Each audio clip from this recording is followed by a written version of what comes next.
You know that feeling, that sense that your online life is being tracked? Yeah, constantly. Well, what if that trail, those digital breadcrumbs you leave, could actually maybe lead to some cash? Legally, I mean. Right, and ethically. Yeah. That's the really interesting angle we're digging into today. Actually earning from your own data. Personal data monetization, that's the term. That's it. And look, for ages, the data we all generate, fitness tracking, browsing, where we go, it's been kind of a one-way street. Companies get the value. Uh-huh. So our mission here really is to explore how you can understand the value in that data and potentially get a piece of the action. We're talking everyday stuff, right? Like steps counted, sites visited, what you buy online. Exactly that. Your activity levels, searches, shopping habits, it all adds up. Okay, so let's break that down. We're all creating this digital wake constantly. Yeah, just by living our lives. And companies, for things like health research, AI development, even insurance, they find this info super useful. Yeah. But anonymized info, yeah. Absolutely. Yeah. Anonymized behavioral information. It helps them spot patterns, make predictions.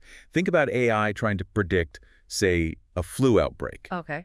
It needs real-world patterns, like maybe seeing activity levels dip across a population. Your step count, combined with millions of others, all anonymous, can signal that way earlier than traditional methods might. That's actually fascinating. So it's not just about ads. Not just ads, no. And what's really shifting is that platforms are popping up now that want to, well, flip the script. Flip the script, how? They let you opt in. Services like Testry, Coup Swash, they let you choose to share certain data types. Like what? What kind of data? Maybe driving habits for research, shopping patterns, fitness data, browser activity, and you get something back. Micropayments, sometimes crypto. And they strip out the personal stuff, like my name. That's the core idea. Anonymization techniques are key. Removing your name, address, direct identifiers. Focusing on the broader patterns, not you as Jane or John Doe. Now, it's not always perfect, but that's the aim. Okay, so it's not like giving away your deepest secrets. You get some control. Precisely. You're meant to be in control. You decide if you share your driving data for that insurance research, or if your anonymized shopping habits go into market analytics. Or fitness data for health studies? Exactly. Yeah. Or browsing for search trends. Yeah. It's opt-in. Your choice. Got it. But let's talk money. We're not retiring on this, I assume. No. Definitely manage expectations there. It's not get rich quick. Okay. But think about it. You're doing this stuff anyway. If you use a couple of these platforms consistently, share the data you're already making, you could potentially see maybe $30 to $100 a month. 30 to $100 just for living your life. Pretty much. It's extra income for essentially doing nothing different. That is kind of mind-blowing, actually. Things I don't even think about suddenly have, like a cash value. Right.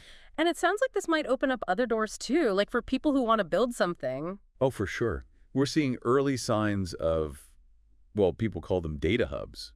Individuals, maybe even families, pooling their anonymized data. A family data pool. How's that work? Imagine sharing aggregated, anonymized health and lifestyle data.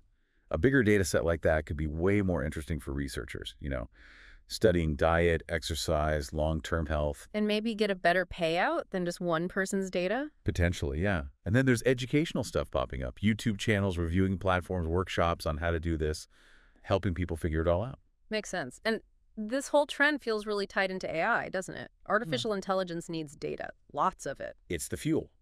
Real human behavioral data is absolutely crucial for trained machine learning models effectively. They need massive, realistic data sets. So the demand is just going up. That's a huge driver, yes. This growing hunger for data is pushing the whole idea of letting individuals, participate and maybe get compensated. So I don't need a computer science degree for this. No coding. Not at all. That's the beauty. Most of these platforms are designed to be simple.